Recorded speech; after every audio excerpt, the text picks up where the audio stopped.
If you deploy with the principals on occasion, it gives you that opportunity to talk to them in a relaxed environment sometimes rather than sitting behind a desk. It also means that you can check on your team's consistency and that they're supporting your vision, and that they remember that you're the boss and the principal isn't.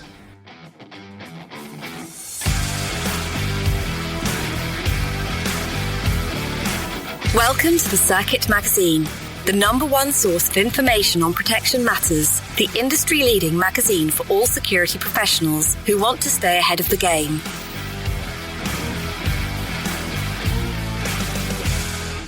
Developing future EP services. Today, John Moss, Sean West, and myself are very, very much looking forward to reviewing and having a deep dive on a session from the 9th Annual Executive Security and Close Protection Technology Forum, which was held on the 25th of January in person. Thank you to everyone who came. We had an international panel, great perspectives, but by and large, the topic of EP modernization and what the EP service of the future should look like was a very lively session. I know, Sean, you were at the event, and John, you weren't able to make the event, but what do you think of this topic? Why is it an enduring topic? Sean, what people want to offer as EP services. Surely it's just clear cut at this point in time. No, I thought it was first of all, going back to the event, I thought it was a fantastic event, and well done again, Pelham, for putting that together. And also a great panel, because obviously you've got people from the States, the multinational people there. Where were the other panelists from, Pelham? With Germany? Germany, Mexico, the States, and the UK. And actually, we also had someone who's recently come from the government sector, supporting, a particular type of special government division. It was a shame, actually, John, you couldn't make it because this really was an international crowd.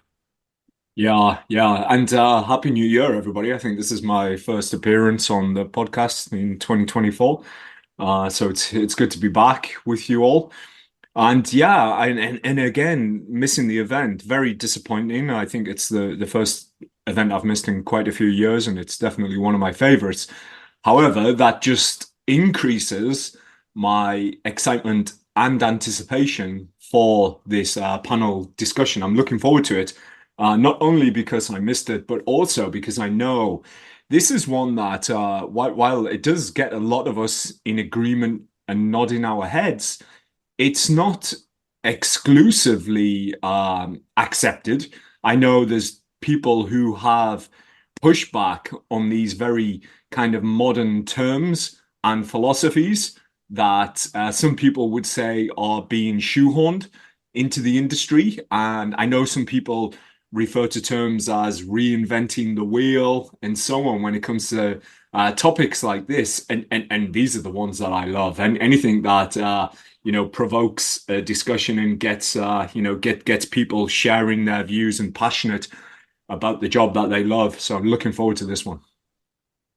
Perfect. Okay, well, let's then get into it. Slightly different Circuit Magazine podcast session, recording that session on the 25th of January. We've got Axel Wochinger from Germany, Ivan Ivanovic from Mexico, Brandon Shafakani from the States, David Breen and Angie Clark from the UK. This is Future EP Services.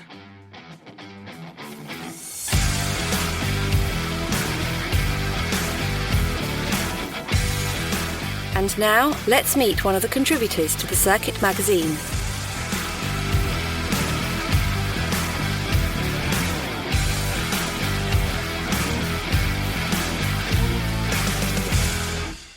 We are delighted to move on to our next panel, where we're going to look at maybe one of the core tenets of this event, EP modernization, but we're going to do it through the lens of EP services.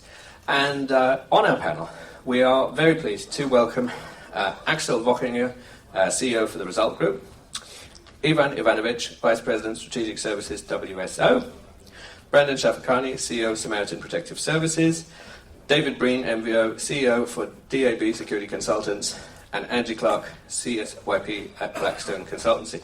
Lovely to have you all on, and you know what? Love to welcome many of you back. And I feel it's important to check up on this topic because each year there is a bit of a progression. But more than that, possibly last year we were still kind of alluding to services that people had come up with through the pandemic. Now, you'll notice there's a distinct lack of the pandemic word in this conference, and I know nobody wants to really hear that word again. But we want to look at the evolution of EP. So, why don't we start off with basically asking a nice high-level question, and we've got the roaming mic there as well.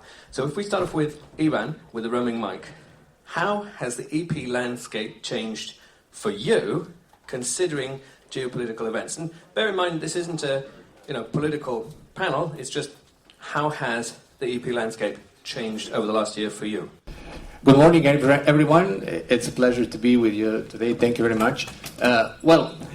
So far I can see is that we have kind of two divergent ways of development executive protection depending on the surrounding threats. For example, we have one traditional way of development in the most of the countries that we have, like United States, Europe, and other countries that we have kind of low risk. And we have very different way of development of security and executive protection right now happening in countries like with a high urban threats such as Latin America, maybe South Africa. And for example, here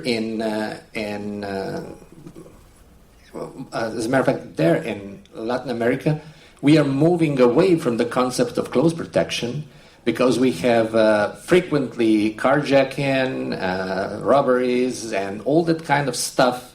And in 1 year, we have 14 protectees assassinated and 29 of their agents. So our main focus on development right now is all that techniques that can cut the process of creation of the attack with the counter surveillance, with the early alert, with real-time intelligence. So that's the way the executive protection is evolving in that part of the world. Fantastic, and that's why it's good to have a spectrum on this panel, from Germany to Mexico to the States to Europe. Angie, let's come to you.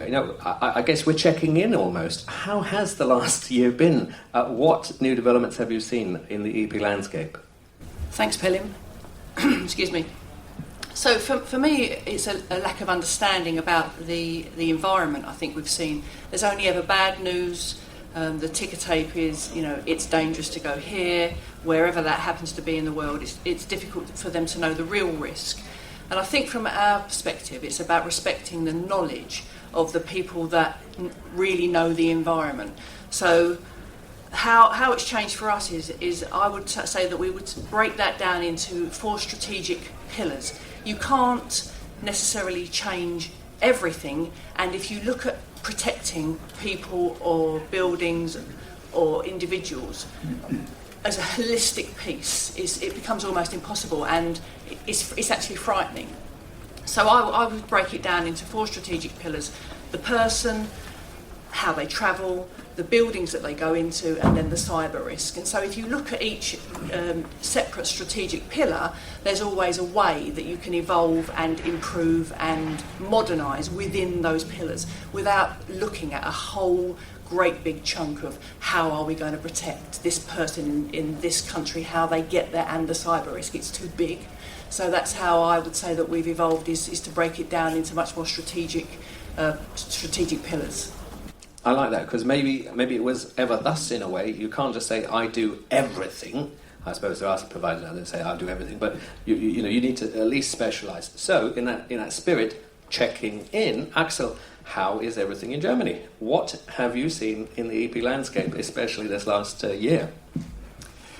Germany probably is a bit of a different market. It's a country that is considered to be very safe.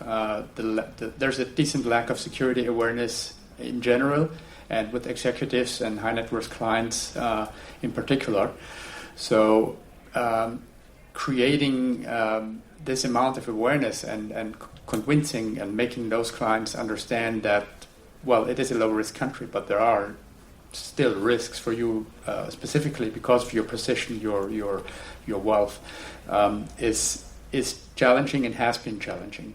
So there is a lack of that understanding. Now, what we've seen is, and again, maybe that's true here as well, a lot of people don't like direct personal protection. So approaching them by using protective intelligence, more covered types of surveillance and covered protection is obviously a trend that we see that is more successful in approaching those people and talking to them and convincing them to accept. And then another trend is, and we've discussed it in the pre-call, there's a tendency to push away from the security aspect towards a service and support function.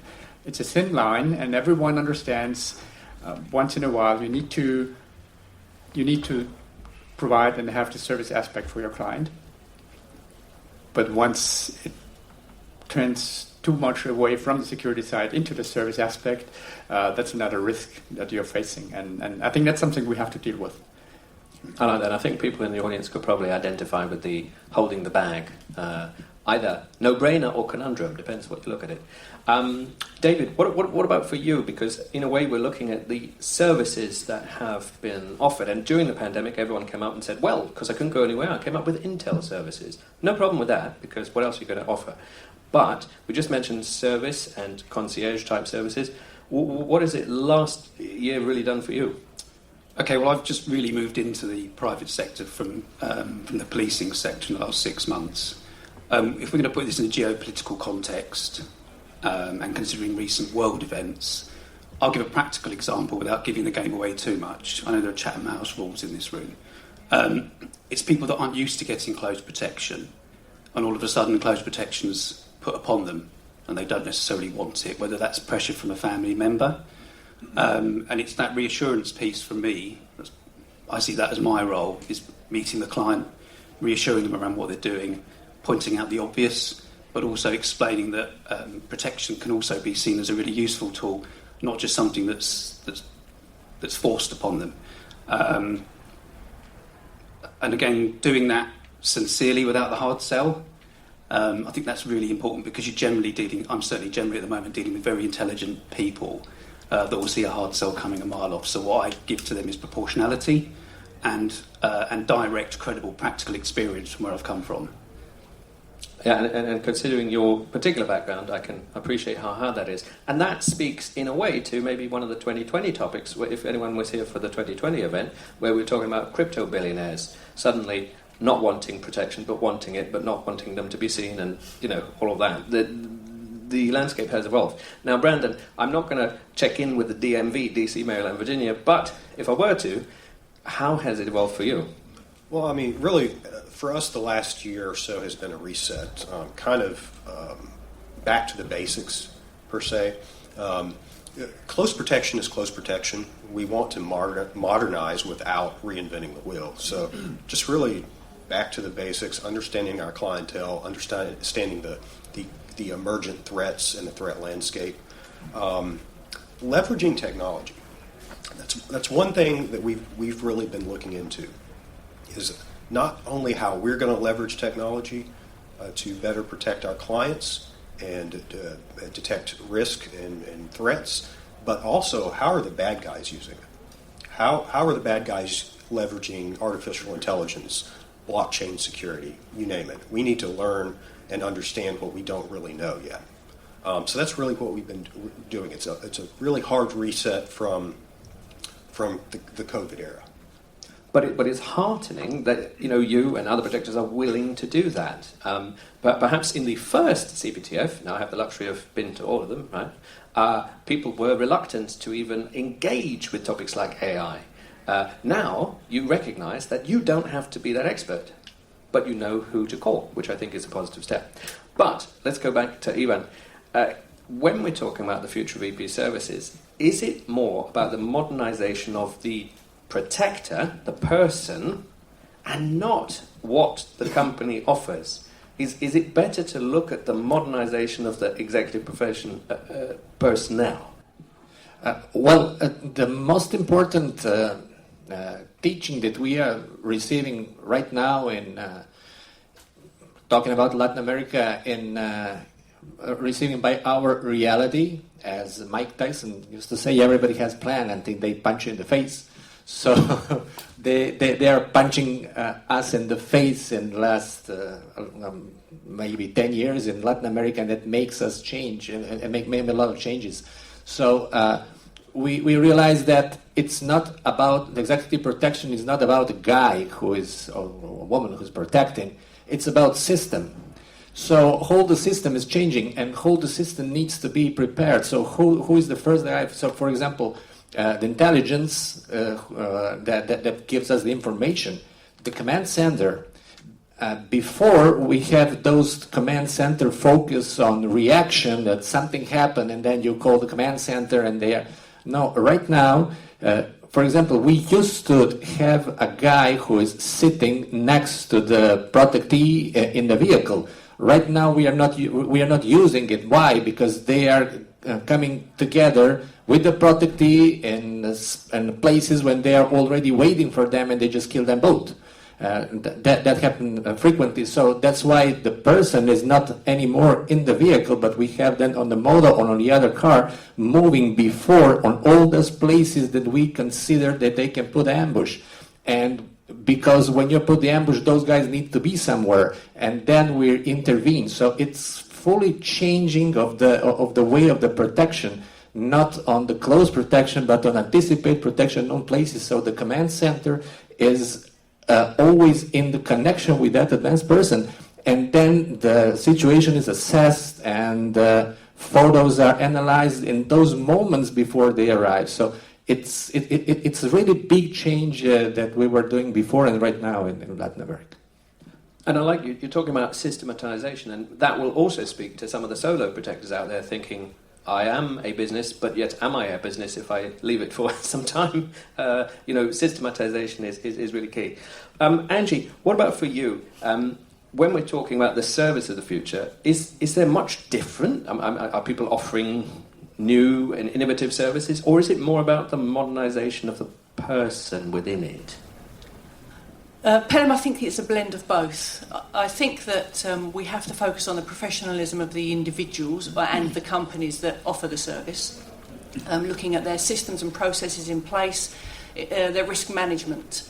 And that's what it's about. It's about the management of risk. And the people that are protected, they understand that because they are often in charge of huge companies, organisations, and risk management will form a great big part of that.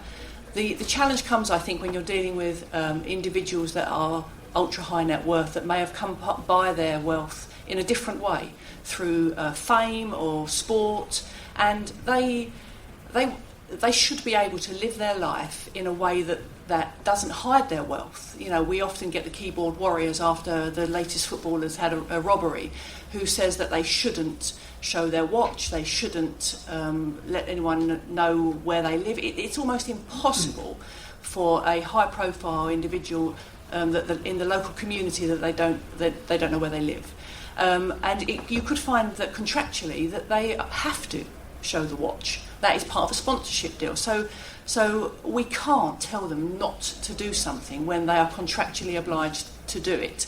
So it's up to us to modernise and think a lot more cerebrally, really, around not just the physical protection of these people, but look where along the system or the process that we can become involved.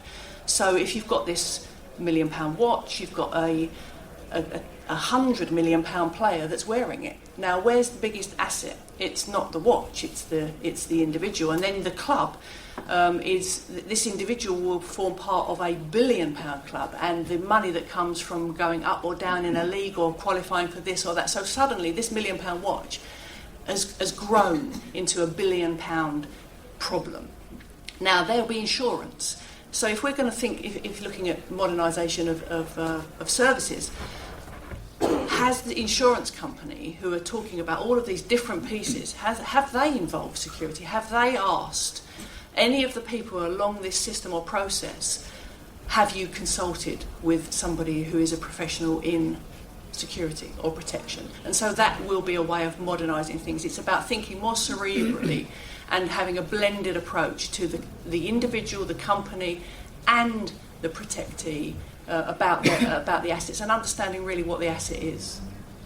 I like that, because then you can find a new way to offer a new service as long as you understand your customer. But, Axel, it is sometimes, is it not difficult to get to know your principal, because you will book through a family office who doesn't care, may not care, some care, of course.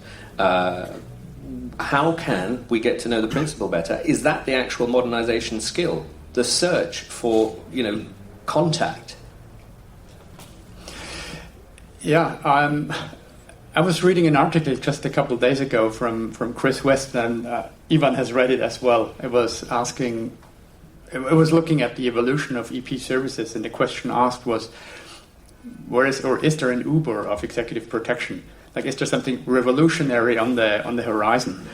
There was no answer. It was just a question asked, and I think no, there's nothing revolutionary ahead. Personally, that's my opinion. I think it's more evolving, modernizing the services, being more professional. I think I would like to look at ourselves as risk managers, not just executive protection specialists, but we provide a comprehensive risk management for individuals or families or private individuals. And the client relationship is obviously super important.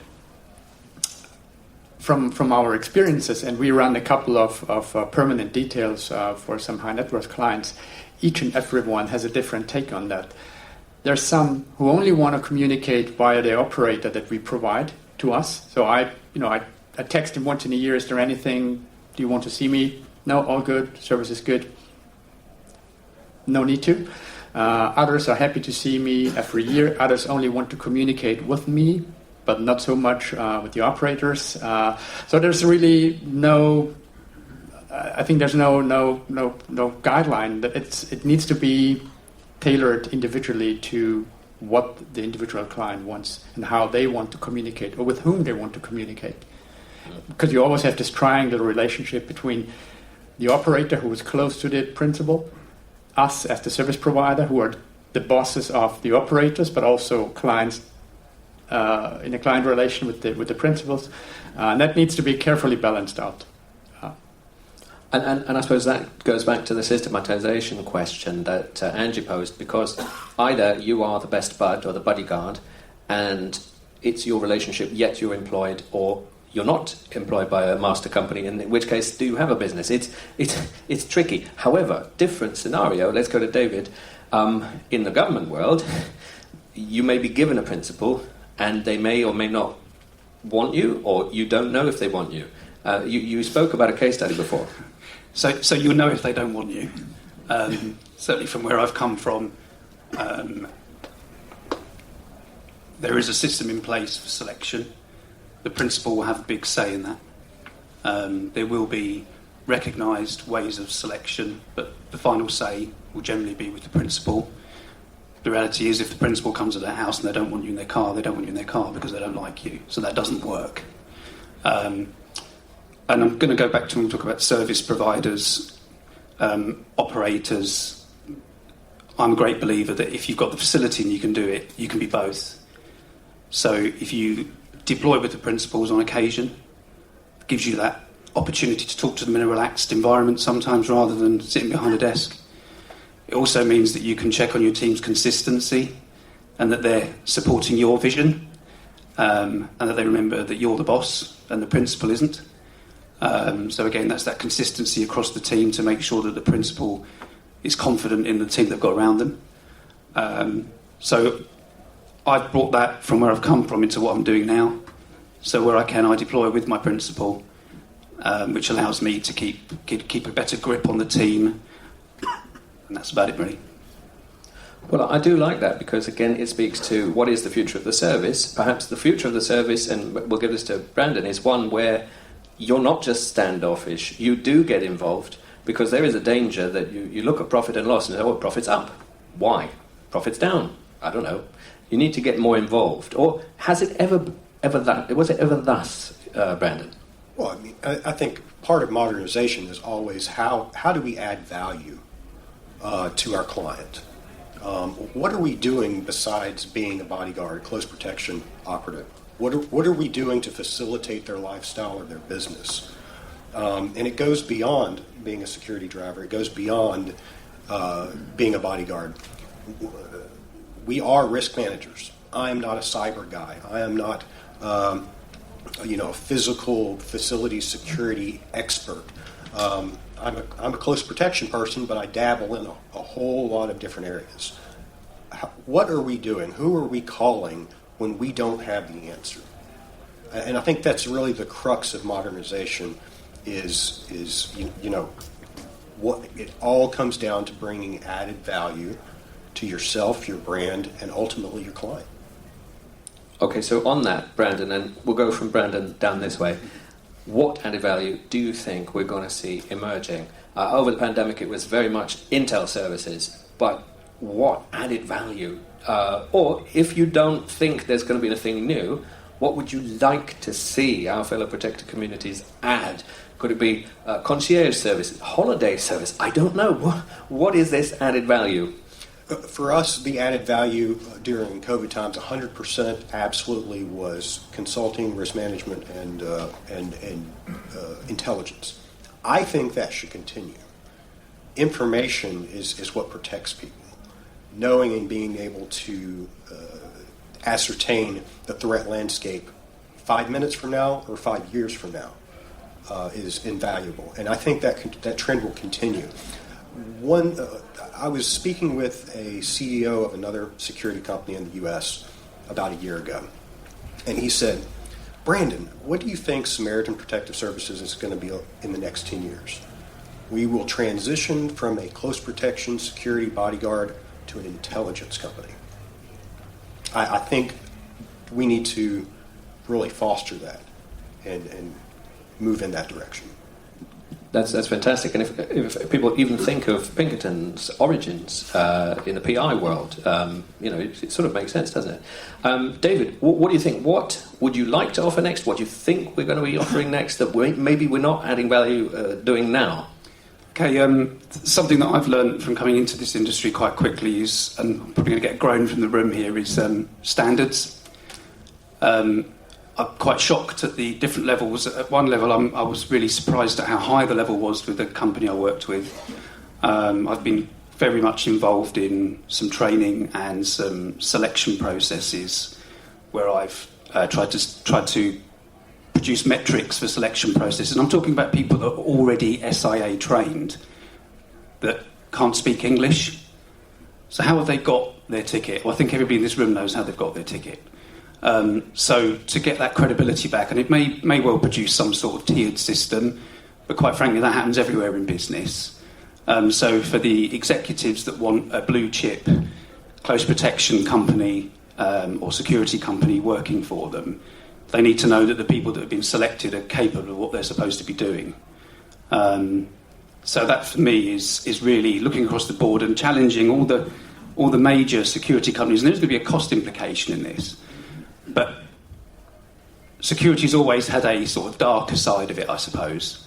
But I think I would challenge most of the bigger security companies to actually performing better due diligence and a selection process to the people that are going to work for them. Don't just work off a CV. I've seen candidates, I'm not exaggerating, maybe 12 candidates and 2 have passed the selection process, and yet all of them hold SIA badges. This isn't a poke at the SIA at all. This is just about actually doing due diligence on the people you're going to employ. Nice. And that will connect nicely to Mac's due diligence panel a bit later on as well. Axel, obviously we spoke about getting to know the principal so we can ask them what they want. Sometimes people say, and I'm not saying we say this, buyers are liars. They say, if you could only give me an elephant, I would definitely buy it, and then they don't buy it. So how do we strike that balance and find a way to add value? Yeah, I would really subscribe to what Brandon said. I think what becomes more important for clients is the consulting piece. They request information. Some of our clients, private clients, they don't have executive or any kind of protection, but they retain us for being able to ask questions literally 24/7 on travel destinations or on specific security-related topics. They want the ability to ramp up security in case needed, but want to keep it on a very low level unless something happens. So I think the intelligence piece and the consulting piece is becoming more relevant, and probably even just occasional personal protection services could be added at a later point. And overall, this comprehensive approach, the pillars that Angie also mentioned, are, I think, really need to be in the focus. It's about the persons, it's about where they go, when they move, it's about residences and offices and other properties. So it needs to be comprehensive, and it's probably that is probably the trend that I would see. Well, okay, comprehensive then. Angie, does that go against the thing we said at the beginning where we said you can't be everything to all people? Because there's a difference between everything and comprehensive. And comprehensive is, in a way, one-stop shop. Yes, Pilim, it is, but I think with the geopolitical uncertainty and the need for travel, it's all very well saying, you can't go there or you shouldn't go there, but these companies, they need to have a presence within that region. So for me, it's all about the client understanding and respecting the cost and the value that you add to their travel plans. And let's use travel as an example in my pillar 2, travel and transportation. For me, there are global intelligence platforms that you can have on your mobile phone pinging you, and you can choose a million different subjects that you want to be alerted to, and you can select and unselect things as they become relevant to what you need to understand for that geopolitical area. And for me, it will be about that would give us the best chance of success. So it is intelligence, and it's how that has evolved within protection.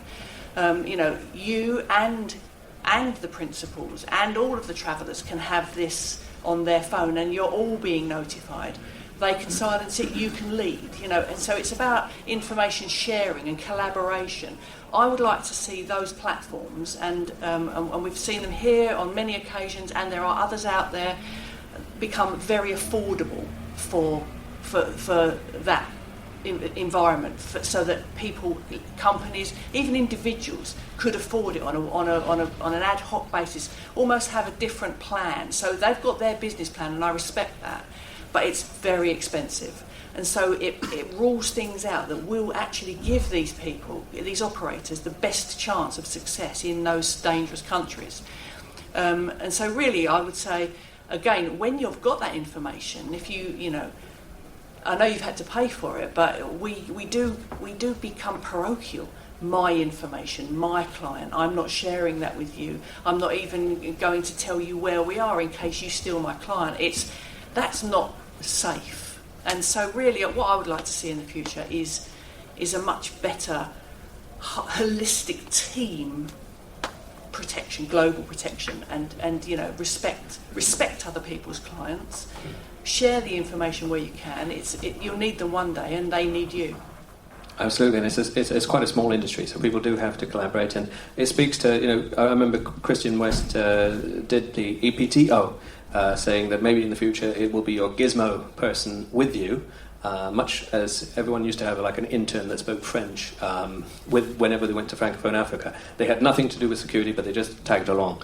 So I think that's an interesting one. Also leads back to the democratization of luxury. We heard from Jason Dibley saying this was 30k, it's now 2k, and the things that he was showing that cost 300k, I'm sure in 5 years will cost £1.99. It's really scary and encouraging. And then finally, Ivan, what service do you think we need to be offering? What are you going to be offering that maybe we're not offering now? First of all, I would like to say that it's very interesting that we were speaking in so different security environments such as Germany and Latin America, and that we are coming to the same conclusion here, that really what the executives and the clients for different reasons need is kind of invisible protection, because it's not close, it's not the guy who is walking around, because in Latin America it's shown to be useless, and in Germany because they don't want to see it. But both cases is the same scenario, that we are looking for much more invisible services and much more intelligence, definitely, And the crucial services that we maybe right now don't have so much in executive protection and this part, and we do have it developed strongly in the other part of the world, that's Latin America, is counter surveillance. Because we have constantly this kind of attacks in that area, in which we have a lot of kidnapping, a lot of assassinations, and they all need a big process of logistics, of preparations, of planning from the criminals. So that's the point when we need to cut it, and that's the point when we actually cut it. In all this process of first surveillance, specific formation and surveillance detection for the agents, that we know that it's difficult to detect the hostile surveillance from the agent, because we are mainly focused on close protection. It's difficult to be focused on two things, so that's why the counter surveillance teams are fundamental, and it brought us great value and great success in many operations.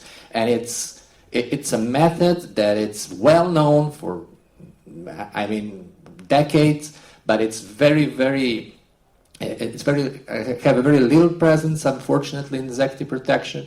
And if we analyze the most recent assassinations that happened in Mexico, the attacks that happened, they always realized months after that those guys were under hostile surveillance for months, and they didn't realize that because there was no specialized team to identify it. So this part and this specific service turns to be fundamental, and it's invisible and add value, because right now the principal doesn't want to be surrounded with persons. They value their privacy, the image. So that's why all these techniques such as intelligence, counter surveillance, early alert, that's pretty much invisible for them, to protect their image, their privacy, and they're very effective. Ivan, Angie, Axel, David, and also Brandon, thanks very much for being such great panelists. Give them a big round of applause.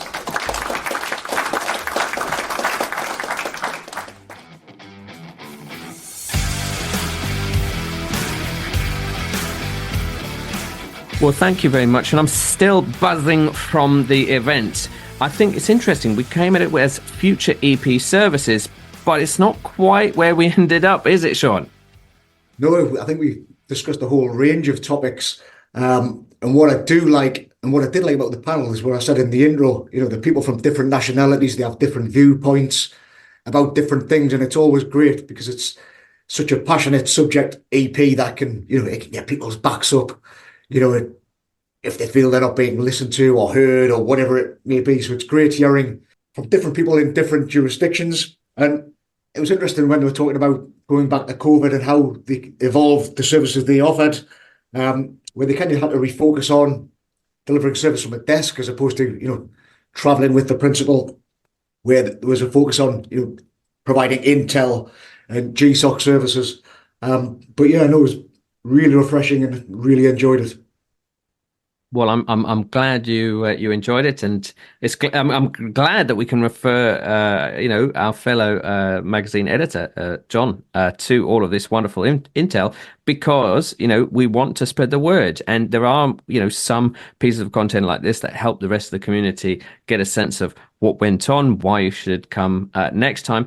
But John, what was this like for you? Because I did think that we would have a panel where we'd say, right, 1, 2, 3, these are what we're going to now sell. But it didn't quite work out that way. Yeah, I was ready for a punch-up. But actually, you got together a great collection of guys and girls that are very experienced and almost politician-like. But, that took the conversation in maybe some would say a more useful direction, not to take anything away from, the panel as it was prescribed. And it would have been interesting to hear of new services, quote unquote. But I think, most of us in the industry are pretty happy with the services that we provide. It's more about the manner in which we provide them, how we are able to facilitate our clients, the family offices, and how we're able to work around the unforeseen. Like we still keep going back to the pandemic, which was a good kick up the ass and a bit of a reset for us all.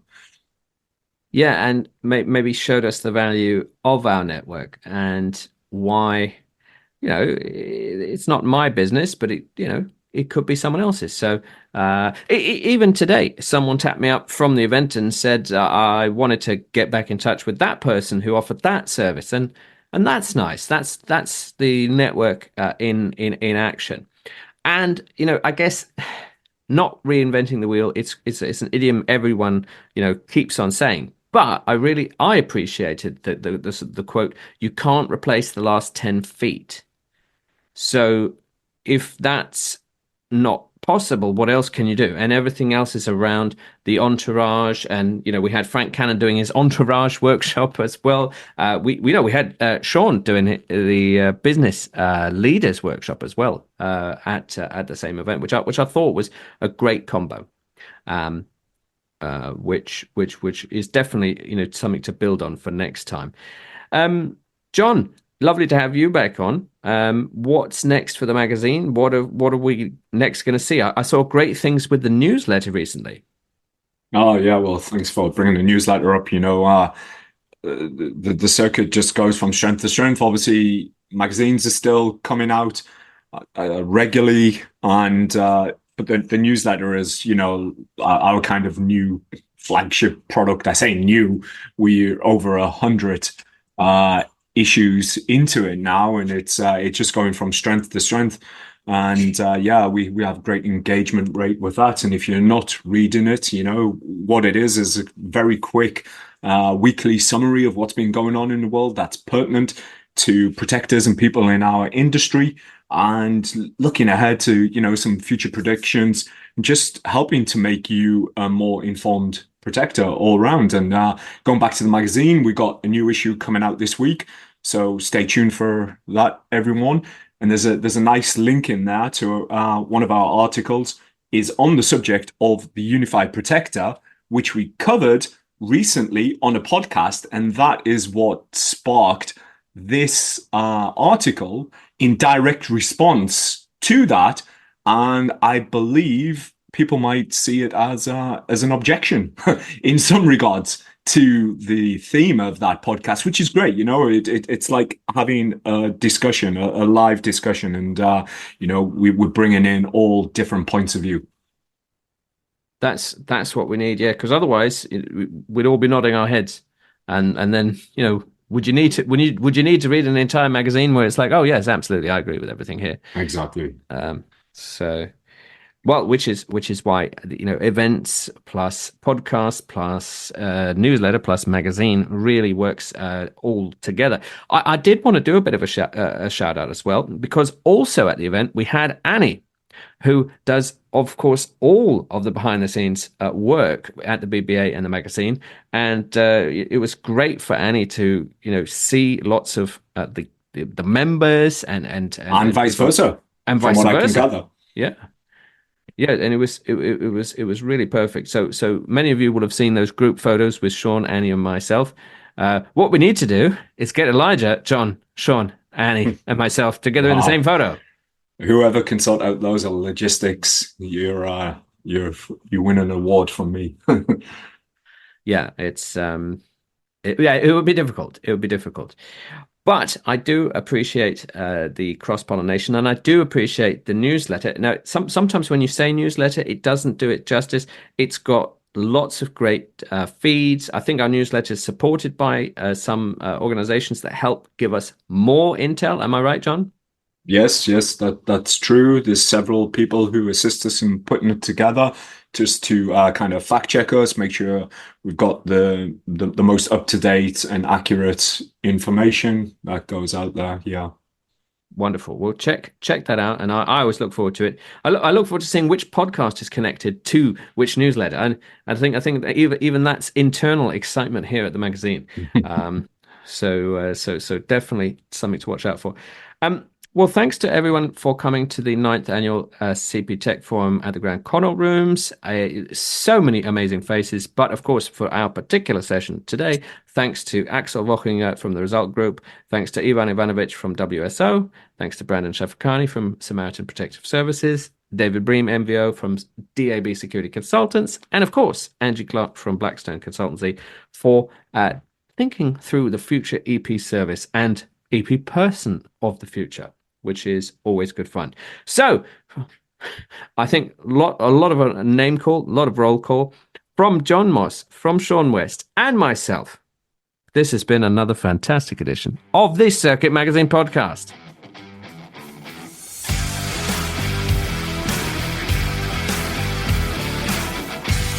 You have been listening to the Circuit Magazine podcast. Be sure to subscribe and be sure to not miss an episode.